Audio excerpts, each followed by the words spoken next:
Zarco telah menjadi aset Honda dengan segudang pengalamannya sejak bergabung mulai musim lalu. Musim ini di MotoGP 2025, cara pandang pembalap berusia 35 tahun itu kembali akan menjadi feedback penting untuk menentukan langkah skuad berlogo sayap tunggal. Walau bernaung di tim satelit, kinerja Zarco justru jadi yang lebih sering memiliki hasil terbaik dibanding pembalap Honda lainnya. Kerja keras Zarco musim ini pun diawali dengan rangkaian tes pramusim di Sepang dan Buriram. Pengujian 3 hari di Sepang, dia mampu menembus posisi 8 besar. Sedangkan di Buriram yang terbaik bukan dia, tetapi Joan Mir. Perbedaan itu tidak terlalu memusingkan Zarco karena memang dia bekerja dengan pendekatan berbeda. Pembalap asal Prancis itu tidak mau terlalu saklek dengan hal-hal berbau teknis. Sebaliknya, Zarco lebih mengedepankan sisi humanisme mengikuti perasaan dia dalam mengendarai RC213V di atas aspal lintasan. Namun tentu saja bukan dengan feeling asal-asalan, tetap dengan ilmu yang dia miliki sebagai pembalap dengan pengalaman 15 tahun berkiprah di MotoGP. Singkatnya, makin dia tidak tahu apa-apa dari seluk-beluk fitur motor Honda yang mau diuji, makin bagus baginya untuk melakukan tes. Dengan pendekatan seperti itu, Zarco jadi lebih akurat dalam memaparkan feedback dia kepada para teknisi. Zarco menyoroti masih ada aspek yang perlu banyak ditingkatkan terutama dari segi akselerasi. Namun, dia juga tidak pesimistis, menilai Honda jauh lebih mengalami banyak peningkatan di awal musim ini. Dia percaya diri menatap seri perdana di MotoGP Thailand 2025, 28 Februari hingga 2 Maret 2025.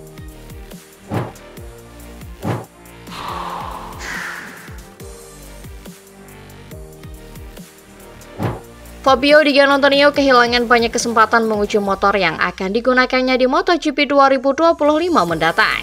Cedera pada hari pertama tes di Sepang membuat Fabio Di Giannantonio tidak ikut ambil bagian menentukan paket motor mana yang akan digunakannya di MotoGP 2025.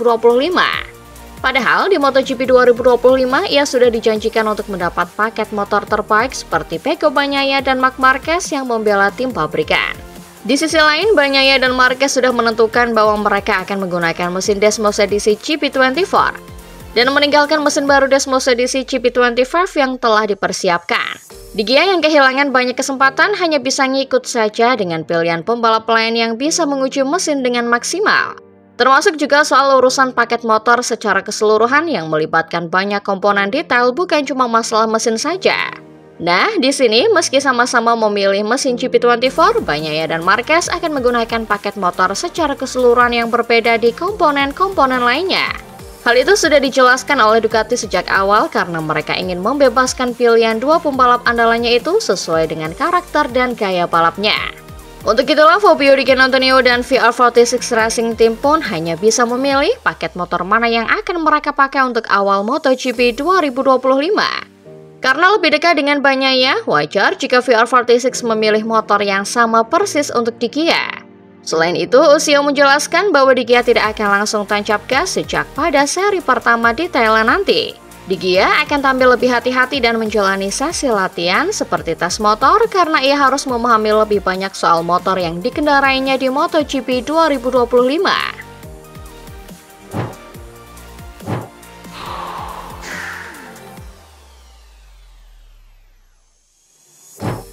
Kabar tidak menyenangkan datang dari tim Trackhouse Racing menjelang dimulainya MotoGP 2025. Proyek tim Trackhouse Racing dikabarkan goyah lantaran keputusan besar Pitbull, seorang rapper terkenal yang bernama asli Armando Christian Perez.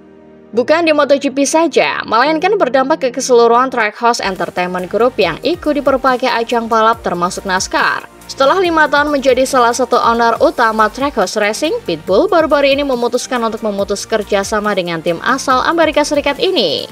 Ini jelas kabar yang tidak bagus untuk tim MotoGP yang masih muda ini yang baru menjalani musim keduanya di kancah Grand Prix. Keluarnya Pitbull yang merupakan sosok penting selama beberapa tahun ini akan mempengaruhi tim secara finansial keseluruhan. Apalagi hingga saat ini, tim Trackhouse MotoGP tampak belum berhasil menggait sponsor bernilai untuk mendongkrak finansial tim secara mandiri. Manajer tim Trackhouse MotoGP David Brivio pun memberikan komentarnya soal berbagai keraguan terhadap kiprah tim berlivery biru ini. Ia tak menampik bahwa Trackhouse akan berjalan sedikit pincang tanpa hadirnya banyak sponsor di livery motornya. Menanggapi keluarnya Pitbull, Brivio menilai hal itu akan sedikit banyak memberikan dampak ke timnya. Namun, ia mengungkap bahwa Trackhouse tidak hanya di tim MotoGP, melainkan perusahaan besar dengan finansial yang matang juga. Brivio menegaskan proyek tim asal Amerika Serikat itu tetap aman-aman saja dan akan berumur panjang di MotoGP.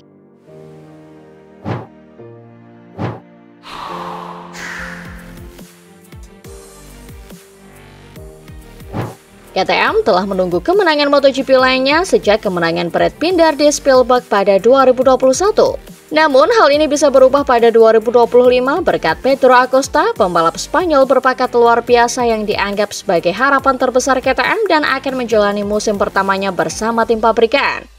Acosta yang tampil mengesankan sebagai rookie di Tech 3 Gasgas pada 2024 dan 9 kali naik podium juga menunjukkan performa terbaiknya pada tes pertama MotoGP di Sepang dan Buriram pada 2025.